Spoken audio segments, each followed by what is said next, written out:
میں نے پتہ نہیں یہاں کتنے جمعے اس عنوان پہ خرچ کیے تھے، لگائے تھے، اور آپ کو یہ حقیقت سمجھانے کی کوشش کی تھی کہ جتنے لوگ شرک کے رستے پہ چلے اور جتنے لوگ شرک کی دلدل میں پھنسے، انہیں دھوکہ لگا نبیوں کے معجزوں سے اور ولیوں کی کرامتوں سے۔ انہوں نے وہ معجزے دیکھے، کرامتیں سنی، انہوں نے سمجھا کہ ان کو بڑے اختیار حاصل ہو، یہ بھی کر سکتے ہیں، یہ بھی کر سکتے ہیں، یہ بھی کر سکتے ہیں۔ ایک پیالہ دودھ کا سینکڑوں بندے پی گئے، 7 آدمیوں کا کھانا سینکڑوں بندے کھا گئے۔ نے کہا دیکھا ہے رزق کا بڑھانا دینا یہ نبی کے اختیار میں ہوتا ہے۔ جتنے لوگ شرک کے رستے پہ چلے، دھوکہ لگا، فریب میں مبتلا ہوئے بیچارے، اس سے دھوکہ لگا نبیوں کے معجزوں سے۔ عیسائیوں کو کہاں سے دھوکہ لگا؟ یہ عیسائیوں نے جو حضرت عیسیٰ کو الہ مان لیا اور انہیں معبود مان لیا، انہیں دھوکہ کہاں سے لگا؟ حضرت عیسیٰ کے معجزوں سے۔ سورۃ آل عمران کی ابتدائی 80 آیتیں آپ پڑھیں، اس میں یہی گفتگو ہے، یہی بحث ہے۔ میرے آقا کا مناظرہ ہوا تھا عیسائیوں کے علماء سے، مناظرے کا عنوان تھا کہ عیسیٰ الہ ہیں، اور میرے آقا کا دعویٰ تھا کہ نہیں، لا الہ۔ اس پر سارے دلائل سورۃ آل عمران کی ابتدائی 80 آیتوں میں ذکر کیے، جس میں ایک دلیل ان کی یہ تھی کہ ان کا باپ کوئی نہیں، اس لیے وہ ابن اللہ ہیں۔ اگر وہ ابن اللہ نہیں ہے تو تم ان کے باپ کا نام بتاؤ۔ اب یہ ان کی دلیل تو بڑی مضبوط تھی، وہ تو ہم بھی مانتے ہیں کہ ان کا باپ نہیں ہے، تو عیسائیوں نے بھی یہی کہہ دیا اگر وہ ابن اللہ نہیں ہے تو ان کے باپ کا نام بتاؤ۔ قرآن پاک نے اس کا جواب دیا سورۃ آل عمران میں، باپ کا نہ ہونا اگر تو پھر حضرت عیسیٰ کا تو صرف باپ نہیں تھا، آدم کی تو ماں بھی نہیں تھی۔ ان کی دلیلوں کو توڑتے چلے گئے اللہ۔ عیسائیوں کو جو دھوکہ لگا اور وہ شرک کے رستے پہ چلے کہ انہیں اختیار حاصل ہیں، یہ مختار ہے، انہیں اختیار حاصل ہیں، انہیں جتنا دھوکہ لگا عقائد میں اور یہ شرک کے رستے پہ چلے، ان کو بھی دھوکہ کس سے لگا؟ نبی اکرم صلی اللہ علیہ وسلم کے معجزوں سے، بزرگوں کی کرامتوں سے۔ کچھ کرامتیں تو انہوں نے گھڑی ہیں، تھوک کے حساب سے گھڑی۔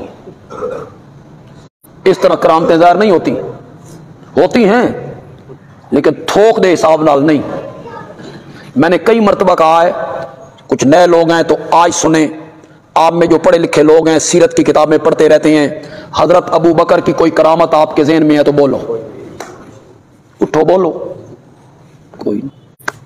حضرت عثمان کی کوئی کرامت، شاباش، کوئی نہیں۔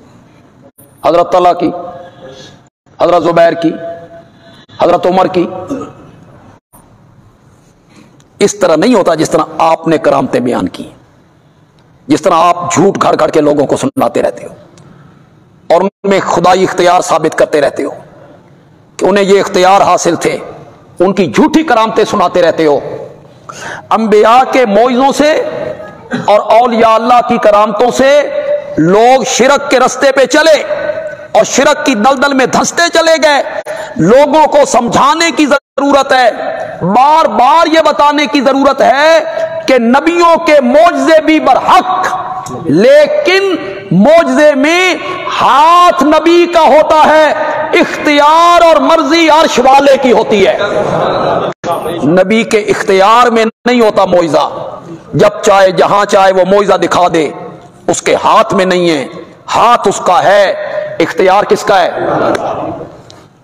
میں نے کئی مرتبہ آپ کو سمجھایا، آپ ذہن میں رکھتے نہیں ان باتوں کو، پکا لو ان باتوں کو۔ اگر معجزہ نبی کی مرضی سے صادر ہوتا، اتنی سادہ سی دلیل دے رہا ہوں، اگر معجزہ نبی کے اختیار میں ہوتا اگر معجزہ نبی کی مرضی سے صادر ہوتا تو حضرت موسیٰ لاٹھی کو سانپ بنتے ہوئے دیکھ کر کبھی نہ بھاگتے. خود نہیں بنایا تھا. اگر معجزہ نبی کے ہاتھ میں ہے تو لاٹھی کو سانپ انہوں نے خود نہیں بنایا تھا. پھر ڈرنا کیوں؟ پھر بھاگنا کیوں؟ اپنی مرضی سے بنایا, اپنے اختیار سے بنایا. انہیں پتا تھا کہ لاٹھی سانپ بنے گی, اپنی مرضی اور اختیار سے بنایا, پھر بھاگنا کیوں؟ پڑھیے قرآن کہتا ہے وَلَمْ يُعَقِّبْ, میرا موسیٰ پیچھے مڑ کے بھی نہیں دیکھتا تھا. سانپ پیچھے پیچھے, حضرت موسیٰ آگے آگے, یہ پیچھے مڑ کے نہیں دیکھتے. اوپر سے آواز آئی اقبل, سامنے آئیے. وَلَا تَخَفْ, وَلَا تَخَفْ تو منت کرو یار. ڈرنا کیوں؟ آپ بنایا, ڈرنا کیوں؟ خود بنایا تھا معجزہ, خوف کیوں؟ لا تخف, ڈریے نہیں, اس کو پکڑیے. سنعیدھا, قرآن نے کیا انداز رکھا ہے, اس کی گہرائی میں تو اترو یار, تدبر کرو, تفکر کرو. سنعیدھا, سنعیدھا سیرتھا الاولی, میرے پیغمبر پکڑنا تیرا کام ہے, پہلی حالت میں لوٹانا ہمارا کام ہے. سنعیدھا, سنعیدھا کا کیا میں نے, ہم لوٹائیں گے. سنعیدھا سیرتھا الاولی. پھر معجزہ کس کے اختیار میں ہوا؟ قرآن کی اتنی واضح آیتیں ہیں, اس کے باوجود لوگوں کو پڑھاتے رہتے ہو, معجزے سناتے ہو اور عقائد خراب کرتے رہتے ہو. معجزے سنا کر لوگوں کو شرک کے رستے پہ ڈالتے ہو. معجزے کی حقیقت نہیں بتلاؤ گے لوگوں کی کہ معجزے کی حقیقت کیا ہوتی ہے. خدا گواہ ہے, ہماری جتنی عقائد کی کتابیں, اہل سنت کی عقائد کی کتابیں, ان میں کچھ کتابیں ہمارے درس نظامی میں شامل, طلباء کو پڑھائی جاتی. ان میں شرح عقائد ہے. پہلے خیالی بھی پڑھائی جاتی تھی, اب نہیں پڑھائی جاتی. اس میں شرح مواقف ہے, لیکن مکتبوں میں موجود ہیں, کتب خانوں میں موجود ہیں. پڑھائی نہیں جاتی تو کتب خانوں میں موجود ہیں. ہمارے کتب خانوں میں موجود ہیں, بریلویوں کے کتب خانوں میں موجود ہیں, سب کتب خانوں میں موجود ہیں. شرح عقائد تو پڑھائی جاتی ہے سبکن سبکن. وہ عقائد کی کتابیں کیا ہوتی ہیں؟ ان میں پڑھایا جاتا ہے اللہ کے بارے میں کیا عقیدہ رکھنا ہے, رسالت کے بارے میں کیا عقیدہ رکھنا ہے, قیامت کے بارے میں کیا عقیدہ رکھنا ہے, عذاب قبر کے بارے میں کیا عقیدہ رکھنا ہے, حوض کوثر کے بارے میں کیا عقیدہ رکھنا ہے. اس میں عقائد پڑھائے جاتے. خدا گواہ ہے, ان عقائد کی کتابوں میں یہ لکھا ہوا ہے, یہ پڑھاتے ہیں, کتب خانوں میں پڑھی ہوئی ہیں. ان میں لکھا ہوا ہے معجزے کا فاعل اللہ ہے.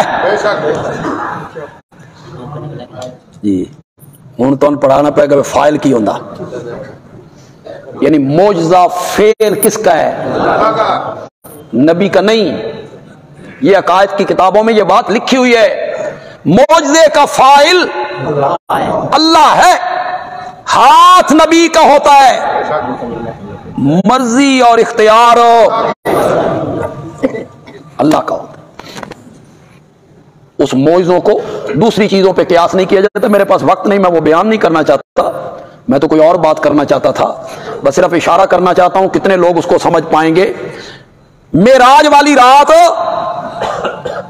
میرے نبی زمین کی پستیوں سے اٹھے اور میرے رب نے اسی وجود مقدس کے ساتھ جسد مار روح